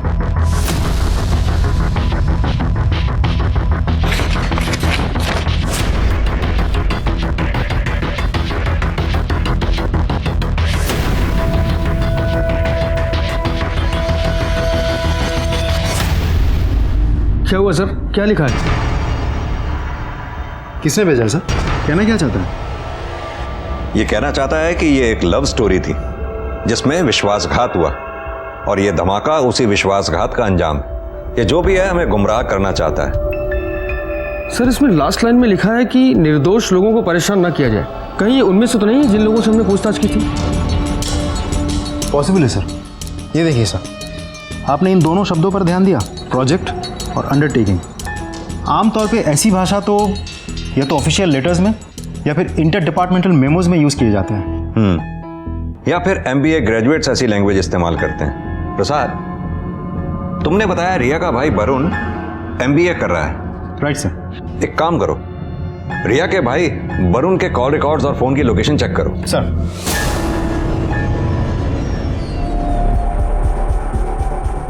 सर एक कमाल की इन्फॉर्मेशन हाथ लेके। इस केस में एक नहीं बल्कि 2 MBA है। दूसरे ने तो डिस्टेंस लर्निंग इंस्टीट्यूट से मैनेजमेंट में डिप्लोमा किया है।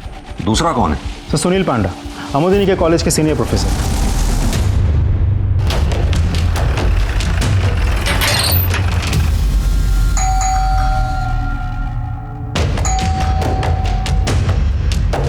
जी कहिए। अरे सुनील पांडा कहाँ है? उन्हें बुलाइए, हमें उनसे बात करनी है। वो कुछ काम कर रहे हैं, आप मुझे बताइए, मैं उनकी वाइफ हूँ। कौन आया है? क्या हुआ इंस्पेक्टर साहब? आपको हमारे साथ थाने चलना होगा। क्या हुआ है? क्या किया इन्होंने? ये शेखर और तारिणी उपाध्याय के मर्डर में सस्पेक्ट हैं। ये क्या बकवास है? मुझे झूठे इल्जाम में क्यों फंसाया जा रहा है? पहले आप ये बताइए आपका कंप्यूटर कहाँ पर है? कंप्यूटर? अजीब जबरदस्ती है। आप पुलिस वाले हैं, इसका मतलब ये तो नहीं किसी भी शरीफ के घर में आके आप उसे परेशान करें। मेरा भाई हाई कोर्ट में वकील है, 2 मिनट के अंदर मैं आप लोगों की वर्दी उतरवा दूंगी। देखिए मैडम, आपसे जितना पूछा जाए उतना ही जवाब दीजिए। कहाँ है कंप्यूटर? स्टडी रूम में।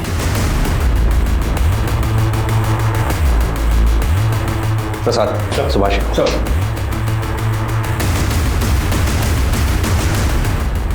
मैं कह रहा हूं आप लोगों को गलतफहमी हुई है। मिल गया सब कुछ?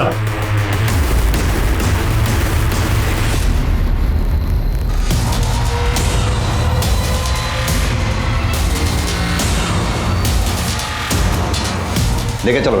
चलिए। मैंने कुछ नहीं किया है। चलिए। You are mistaken. अरे क्या बात है, आप ऐसे कैसे? मैं सच कह रहा हूं, मैंने कुछ नहीं किया है। प्रोफेसर साहब, अभी भी वक्त है आपके पास, सब सच सच बता दीजिए।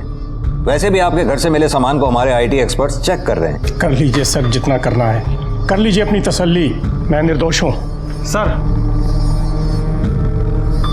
सर हमारे पास इस बात के पुख्ता सबूत हैं कि सुनील जी ने भिलाई से बम पार्सल करने से पहले इंटरनेट पर बम बनाने के एक नहीं बल्कि ढेरों वीडियो देखे हैं। और उनके पेन स्टैंड से जो पेन ड्राइव बरामद हुआ है उसे रिकवर करने पर वो लेटर मिला है जो आपको पुलिस स्टेशन भेजा गया था। झूठ बोल रहे हैं आप, फंसा रहे हैं मुझे। फंसा नहीं रहे, बता रहे हैं। प्रोफेसर साहब, अभी भी वक्त है आपके पास, सब सच सच बोल दीजिए, वरना हमारी पिटाई के आगे तो भूत भी बोल पड़ते हैं। बोलो।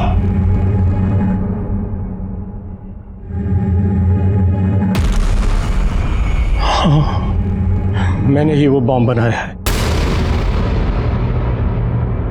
मैंने ही उसे पार्सल बना के अमोदिनी के घर पे भेजा, बदला लेने के लिए।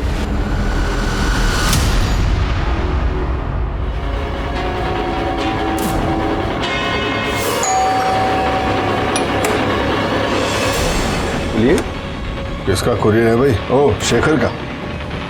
माँ, कुरियर आया है शेखर के लिए, जब आए तो दे देना। मैं अमोदिनी के पूरे परिवार को मार देना चाहता था। मैं अमोदिनी को मार देना चाहता था। उसने मेरी प्रिंसिपल की पोस्ट मुझसे छीन ली, जिसपे सिर्फ और सिर्फ मेरा हक था। सिर्फ मेरा हक, सिर्फ मेरा हक। प्रसाद सर, प्रोफेसर साहब के खिलाफ चार्जशीट दायर करो।